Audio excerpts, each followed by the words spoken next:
এই হচ্ছে দিল্লির অক্ষরধাম মন্দির। হ্যাঁ, দেখতে পাচ্ছ চারিদিকে যে টেক্সচার গুলো আছে বাটামের, সেই টেক্সচার গুলোকে এখানে পুরো রাখা হয়েছে। এইদিকে আর সামনের দিকে কিছু রাখা হয়েছে ফাইবারের। দেখতে পাচ্ছ হাতি এখানে বানানো হয়েছে, মানে প্যান্ডেলের সাইডে এই হাতিগুলোকে দেওয়া হবে। তো এই মন্দিরের উচ্চতা কত এইটা একটু বলেন যদি। এটা 110 ফুট। 110 ফুট হচ্ছে। আগের বছরই কি আপনারাই করেছিলেন চারধাম? চারধাম আমরাই করি। আগের বছর একটা দুর্ঘটনা ঘটে গেছিল, তো এই বছরও কি সেরকম কিছু ভেবেছেন যে এই বছর কিছু ওরকম যদি না হয় সেই ব্যবস্থা নেওয়া হবে। আচ্ছা, আগের বার তো অনেক উপরে সিঁড়ি ছিল, এবার সিঁড়ি বেশি। চলে এসেছি আজ কল্যাণীর আর একটা পিক বাজেট পুজো প্যান্ডেল কভার করতে, কল্যাণী A9 স্কোয়ার পার্কে। এখানে সকলেই জেনে গেছো যে থিম এই বছর বানানো হচ্ছে দিল্লির অক্ষরধাম মন্দির। এইটা হচ্ছে সব থেকে বড় হিন্দু টেম্পল। মন্দিরটা হচ্ছে স্বামী নারায়ণজির এটা মন্দির। এই জায়গাটা তুলে ধরছে সেই কল্যাণী A9 স্কোয়ার পার্ক, যেখানটায় আগের বছরেই আমরা 4 ধাম দেখেছিলাম। তো সেই জায়গাটাই এখানেই বানানো হচ্ছে যে অক্ষরধাম মন্দির। তো চলো দেখি যে কতটা কাজ এখানে হয়েছে আর এখন কতটা কাজ বাকি, চলো দেখাই তোমাদেরকে। হচ্ছে দিল্লির অক্ষরধাম মন্দির। আগের বার যখন আমি এসেছিলাম তখন কিছুই কাজ ছিল না। এখানে দেখতেই পাচ্ছ কতটা এখানে কাজ এগিয়ে গেছে, দেখেই তোমরা বুঝতে পারছো। এখানে যে টেক্সচারগুলো এখানে সব ওপরে সেটিং হবে। এই মন্দিরটা যেটা তোমাদেরকে বলে দিই, বিশাল বড় আর বিশাল সুন্দর কিন্তু এই মন্দিরটা, আসল যে ফটোতে যেটা আছে। আর সেইটাই যদি সেম যদি এটা করে তো এই বছরও 4 ধামের মতন কিন্তু ভিড় কিন্তু মারাত্মক হবে। বাঁশের যে টেক্সচারের কাজ অলরেডি হয়ে গেছে এই প্যান্ডেলের মধ্যে, সেটা আমরা দেখতেই পাচ্ছি। পুজো পুজো আসছে বলে বোবা ঢাকে চাদুর কাঠি, পুজো পুজো আসছে বলে কোমর টুলি গঙ্গা মাটি, কুমড়া মুখ পাড়ার দোকান সাজছে আবার নতুন সাজে, কিছুতেই মন বসে না পড়ছে ভাটা সকল কাজে, হোক পুজোর গান। হ্যাঁ, দেখতে পাচ্ছ চারিদিকে যে টেক্সচার গুলো আছে বাটামের, সেই টেক্সচার গুলোকে এখানে পুরো রাখা হয়েছে। এইদিকে আর সামনের দিকে কিছু রাখা হয়েছে। এই টেক্সচার গুলো এখন পুরো প্যান্ডেলে সেট করতে হবে। এখানে দেখতে পাচ্ছ ছোট ছোট যে ফাইবারের হাতি এখানে বানানো হয়েছে, মানে প্যান্ডেলের সাইডে এই হাতিগুলোকে দেওয়া হবে, মানে প্যান্ডেলটা আরো সুন্দর লাগে। তো তার জন্য এটা করেছে, সেটা দেখতে ভালো লাগছে খুবই। গোল যে চাকার মতন এই টেক্সচার গুলো করা হয়েছে। তো এখানটায় দেখতে পাচ্ছ ঠিক প্যান্ডেলে এখানে নাম আছে দাস ডেকোরেটর ক্যাটারাস। এটা হচ্ছে প্যান্ডেল যে বানাচ্ছে তার নাম। আগের বছর ইনিই 4 ধাম বানিয়েছিলেন। তো পুজো মণ্ডপের দেখতে পাচ্ছ ভিতরটাই তোমাদেরকে দেখাচ্ছি কিরকম কাজ হয়েছে। তো আগের বছরের থেকে এই বছরটা একটু বেশি বড় করেছে ভিতরটা। উপরে ঝাড়টা দেখতে পাচ্ছ, ওপরটায় দেখতে পাচ্ছ একটা গোল ছোট, তারপরে একটা দেখতে পাচ্ছ বড় গোল, তারপরে এইটা একটা যাবে আর একটা বড় গোল দেখতে পাচ্ছ, তার উপরে এইটা যাবে একটা বড় গোল। মানে এখানে 3-4টে এখানে ভাগ রয়েছে, এরকম বড় টাইপের দেখতে পাচ্ছ গোল এটা আছে। এইটা যাবে মানে বিশাল বড় একটা ঝাড়ের চমক এই প্যান্ডেলের ভিতরে দেখতে পাচ্ছ। আর এই যে জায়গাটা দেখছো এটা হচ্ছে আমাদের মাতৃ প্রতিমা যেখানটায় থাকবে, সেই জায়গাটা দেখতে পাচ্ছ, এইটা হচ্ছে সেইটা। চলো এই প্যান্ডেলের বিষয়ে একটু দাদাদের সাথে কথা বলি। নমস্কার দাদা। হ্যাঁ নমস্কার। কেমন আছেন? ভালো। আপনার পরিচয় একটু দিলেন ভালো। আমার নাম নরোত্তম হালদার। এই বছর A9 স্কোয়ার পার্কে দিল্লির অক্ষরধাম মন্দির হচ্ছে। তো এই মন্দিরের উচ্চতা কত এইটা একটু বলেন যদি। এটা 110 ফুট। 110 ফুট হচ্ছে। আচ্ছা, এই চওড়াটা মন্দিরের কতটা হচ্ছে? এটা 120 ফুট।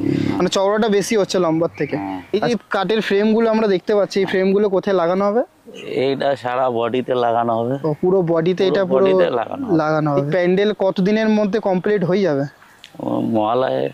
মহালয়ার উদ্বোধন কতদিন, মানে কবে হচ্ছে? উদ্বোধনের দিন কমিটি জানে, তবে মহালয় হলে মানে মহালয়ের মধ্যে আপনাদেরকে পুরো কমপ্লিট করে দিতে হবে। আচ্ছা, ভিতরে কেমন ডেকোরেশন হবে? ঝাড় হবে এই বছর ভিতরে?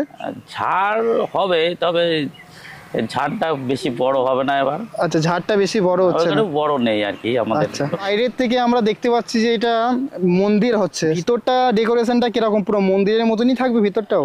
ভিতরে ওই অক্ষয়ধামের যেমন আছে ওরকমই যতটা পারি চেষ্টা করবো। বছরই কি আপনারাই করেছিলেন যে 4 ধাম? 4 ধাম আমরাই করছি। আচ্ছা আচ্ছা। তো আগের বছরে একটা দুর্ঘটনা ঘটে গেছিল, তো এই বছরও কি সেরকম কিছু ভেবেছেন যে এই বছর কিছু ওরকম যদি না হয় সেই ব্যবস্থা নেওয়া হবে। আচ্ছা, আগের বার তো অনেক উপরে সিঁড়ি ছিল, এবার সিঁড়ি বেশি 8 ফুট হাইটে। আচ্ছা, মানে 8 ফুট উঠবে, 8 ফুটের মতো নামবে। তো দুর্ঘটনা হওয়ার কোনো। আচ্ছা, এখান থেকেও মানুষ এরকম উঠবে, উঠে আবার নামবে, মানে সিঁড়ির ব্যবস্থা করা হয়েছে তাই? সিঁড়ি কিছুটা আছে আর অরিজিনালেও আছে। আচ্ছা, অরিজিনাল যেরকম আছে পুরো সেম টু সেম ওরকমই কপি হচ্ছে, তাই তো? ওরকমই কপি করার চেষ্টা হচ্ছে। তো বাইরে কি পুরো লাইটিং লাগানো হবে এই বছর? কিছু চমক দেখতে পারবো? হ্যাঁ, লাইটিং থাকবে, লাইটিং থাকবে, মানে অরিজিনাল যে মন্দির আচ্ছা যে এরকম একটা সিস্টেম আছে, রাত্রে লাইট। আচ্ছা। বেশি ভালো কখন হবে? রাতে দেখলে মানুষ ভাই বেশি ভালো হবে না দিনে বেশি ভালো হবে? রাত্রে লাইটটা দেখা যায়, আচ্ছা। দুটো জিনিস দেখা যায়, একটা প্যান্ডেলও দেখা যায় বা একটা লাইটও দেখা যায়। দিনের বেলায় তো আচ্ছা, একটা জিনিস দেখতে হবে, তাহলে রাতে বেশি দেখলে বেশি ভালো, তাই তো? হ্যাঁ। তো এখানে আমরা দেখতে পাচ্ছি যে হাতিগুলো রাখা হয়েছে, হাতিগুলো কোথায় লাগানো হবে? হাতিগুলা এই সাইডে কিছু থাকবে, এই সাইডে কিছু থাকবে, এই যে আচ্ছা, টোটাল কটা হাতি রাখা হচ্ছে এই প্যান্ডেলের মধ্যে? 16টা তো আছে, 16টা আর 16টা মানে অরিজিনালের মধ্যে হাতি আছে না? হ্যাঁ, আছে না? আছে। আচ্ছা, যা যা আছে সেটাকে আমরা তুলে দেওয়ার চেষ্টা। তো এখানে তো আমরা দেখতে পাচ্ছি পুরো বাঁশের যে কাজটা আছে সেটা তো অলরেডি হয়ে গেছে, আর এখন কি বাঁশের কাজ বাকি আছে না হয়ে গেছে পুরোটাই? একটু বাকি আছে, এই সাইডটা হয়েছে, এই সাইডটা, ওই সাইডগুলো একটু বাকি আছে। এক সাইড বাকি রয়েছে। আচ্ছা, ওই সাইডটা করার পরে পুরো যেই এখানে আমরা বাটামের যে টেক্সচার গুলো দেখছি এগুলো সব সেট করা হবে, তাই তো? সেট করা হবে, ওইটুকু হয়ে গেলে সেট হবে। আপনি কোথা থেকে এসেছেন? আমার বাড়ি হচ্ছে বীরনগর, আর মালিকের বাড়ি হচ্ছে পাঁচবেড়িয়া আরংঘাট। তো অসংখ্য ধন্যবাদ দাদা, যে এতটা ব্যস্ত সময়ের মধ্যে রেখে আমাদেরকে ভিডিওর মধ্যে সময় দিলেন।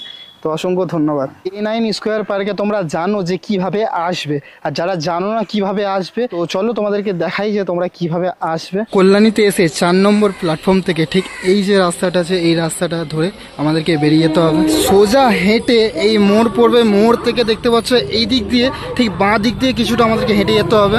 সোজা এসে আমাদেরকে ডান দিকে ঘুরে যেতে হবে এই যে রাস্তাটা ধরে। সোজা এসে আমাদেরকে আবার বাঁ দিকে এরকম ঘুরে যেতে হবে।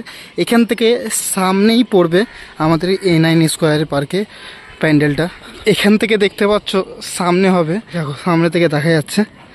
ঠিক এই রাস্তা ধরে দেখবে এই দিক দিয়ে অ্যাকচুয়ালি গেট নেই যাওয়ার, তো আমাদেরকে প্যান্ডেলে যেতে গেলে এই রাস্তাটা ধরে সোজা ওই সাইডটায় যে মুখটা আছে গেটের ওখানে যেতে হবে। থেকে এই রাস্তা দিয়ে সোজা এসে এই সামনে দেখতে পাচ্ছ হচ্ছে প্যান্ডেল, আর মেন গেট হচ্ছে এই দেখো, এটা হচ্ছে প্যান্ডেলের মেন গেট। আশা করি জেনেই গেছো কল্যাণী A9 স্কোয়ার পার্কের এই বছরের পুরো ইনফরমেশন। ভিডিওটা আমি এখানেই শেষ করলাম। ভিডিওটা ভালো লাগলো অবশ্য লাইক শেয়ার কমেন্ট করে দিও, আর আমার চ্যানেলে যদি নতুন থাকো তো প্লিজ আমার চ্যানেলটাকে সাবস্ক্রাইব করে দিও। আবার নেক্সট ব্লগে খুবই তাড়াতাড়ি দেখা হচ্ছে তোমাদের সাথে, ততক্ষণ সকলেই সুস্থ থেকো, ভালো থেকো, আর আমার ব্লগ দেখতে থেকো। চলো টাটা, বাই বাই।